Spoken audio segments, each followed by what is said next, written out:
How do you communicate with a distant friend in 2049? I think we'll be able to sort of teleport more than we can now.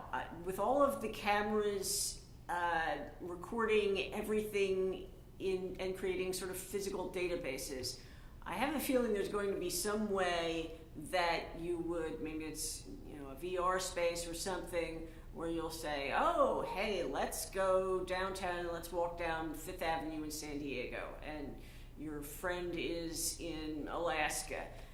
But the database comes to their VR space, and you go into your VR space, and you can see a model of them, and they can see a model of you. And somehow you're both able to be in this space at the same time.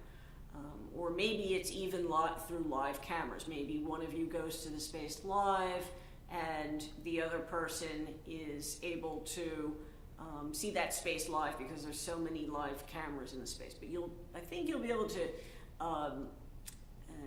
have more of a perception of being in the same space than you can now. On the other hand, I don't know if that's going to be in 2049 or 2079 or 2 years from now. I'm reminded of the famous technology from my childhood, the video phone. So I grew up in the 70s, and they were always threatening this technology. The video phone, it would come from the phone company, and it would just be a regular phone, but it would have video on it, and when you answered the phone, you would see the other person.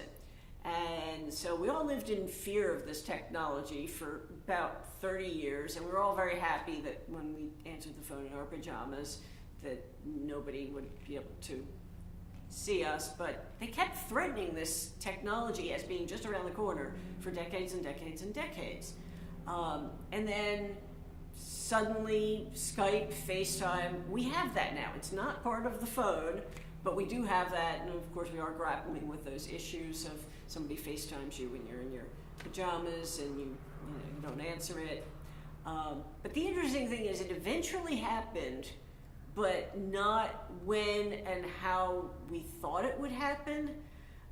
So I can't say it's going to work that way in 2049 or it's going to work that way at all ever, but I think that we are somehow going to have more realistic representations of being in the same spaces with each other at some point in the reasonable future.